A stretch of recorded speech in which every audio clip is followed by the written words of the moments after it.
Thanks for joining us today. My name is Steve Hill, and I'm here with three of my teammates at Benson Financial Group, Pat Benson, Jared Turner, and Justin Gibson. And we're here today to help you, hopefully, to better understand a change we've made recently at Benson Financial Group as we've moved our affiliation to a new broker-dealer. Pat, let's start with you. Can you help us just understand, we're in an industry where we use terminology all the time that people out there don't use every day. And so can you help us understand what is a broker-dealer? Yeah, Steve. So Benson Financial Group, which is a company we're all involved with, we have to have a broker-dealer behind us, as every financial institution does. And that broker-dealer helps us to meet compliance requirements, regulatory requirements. We have to meet those through SEC and FINRA, and they help us do that. They also give us different products and things like that help us run our organization. And the broker-dealer is there for us as an organization, but they're also there very much for our clients as well. So Jared, now that Pat has explained what a broker-dealer is, can you elaborate on what the purposes of a broker-dealer is? In other words, how do they help us, but also how does a broker-dealer help our clients? Yeah, so basically the broker-dealer, as Pat had mentioned, with rules and regulations, when things change, FINRA, SEC, and even Congress is constantly changing our rules and regulations. And when those are changing, we need somebody to notify us that. And so they're making sure that our documentation is proper. That way, if we ever get looked at or anything, we're doing stuff in our client's best interest, which we take pride that we're always doing that. But they're ensuring it because not everyone in our industry is always doing that. And so they're wanting to make sure that they're doing that. The other thing they do, we always like to say they're kind of behind the scenes, back office. They're giving us a lot of support, with technology, with processing, also access to different products. Screening mutual funds and ETFs, making sure that they're fit for our clients, but also trading platforms and things in the background from that standpoint. So they help us out with a lot of those access points. Justin, can you take a couple minutes just to tell us why the search for a new broker-dealer? Why are we here in the first place? Yeah. So fairly recently, Securities America was purchased by a private equity group, and that private equity group has 7 other broker-dealers, and they are in the process of combining all 8, including Securities America, into one broker-dealer. And that process hasn't necessarily been the smoothest, and so we have seen some disruption in our business.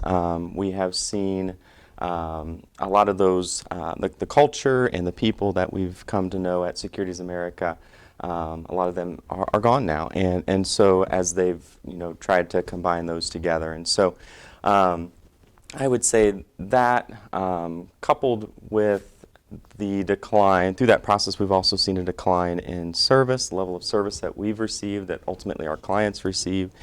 And so we take service very seriously, and you as our clients are our most valuable piece to our business. And so we take that very seriously when that service level declines. And so that really, I think, is where the search began, is through that process. And so that's probably the biggest piece that at the beginning stages. So Jared, let's not keep the suspense building any longer. Tell our audience who our new broker-dealer is, and then if you would, what are a couple of the strengths of our new broker-dealer that kind of set them apart as we considered other affiliations? Yeah, so we have decided to join LPL Financial, which is one of the largest independent broker-dealers, and quite honestly, that was one of the factors looking. It's a publicly traded company. We wanted to align ourselves with a company that we felt was going to be there for years and decades to come, to be completely honest. And so with their size and their strength, they took care of several of the issues that we were looking at. And looking at Benson Financial Group of where we wanted to go for our clients, making sure those two paths aligned. And so one of the things, as Justin had mentioned, service was a big deal for us. Making sure that we are served so we can serve our clients, which is one of the mottos of LPL. And then the other side is just on tools and technology, and they spend a lot in tools and technology, which really kind of goes along with some of our advisory services that we're offering more of. So those were a couple of the big reasons. So Justin has talked about the why, and Jared has let us know about the who. Pat, let's move to the what. Tell us a little bit about LPL Financial and what we think will be good for us and good for our clients. Yeah, Steve. So I think Jared just alluded to a little bit of this, but obviously we are very much looking at the investment platforms, what we can bring to our clients. It's very important the cost at which we bring that to our clients, and we feel very strongly about that. There was a lot of due diligence, several months of that we looked at, and we really liked what we found there. The technology is so important. And I know these two have mentioned technology a little bit, but technology is critical for us to do what we need to do. And I think all these things that we're saying, that directly has an impact back to our clients, which, again, we're not here in business if we don't have our clients. And we want to do everything we can to bring the best possible experience to our clients on a daily basis.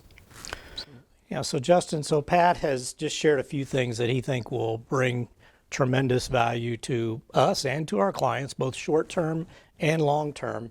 But tell us, as best you can, to make it clear, what are the next steps now for our clients out there in order that they give their consent to moving along with us in affiliating with LPL Financial? Yeah. So that's exactly right. So you, as our clients, do have to consent to moving with us, and so you will, or probably already have, been contacted by our office in order for us to go through what that process is with you individually. There is ultimately a few documents that have to be signed. There's a couple different ways that those can be signed. They can always be signed in person via wet signature, or we do, Pat and Jared talked about technology, we do have the ability to do e-signature as well. And so those are processes that we can go over with you individually. And then always, if you want to dig deeper on this and need more of an explanation, we are always happy to sit down and have an actual meeting or a phone call to discuss that further. And so you will or have already heard from our office to kind of get that ball rolling. So thank you again for joining us today. We will be reaching out to you in the near future to see if you have any further questions or if you'd like to move forward. But until then, we can never say thank you enough for giving us the privilege of coming alongside you and helping you with your financial future. We know that you have a lot of options out there in considering other firms like us. And so we take seriously the privilege that you give us to come alongside you. So thank you for joining us and have a great day.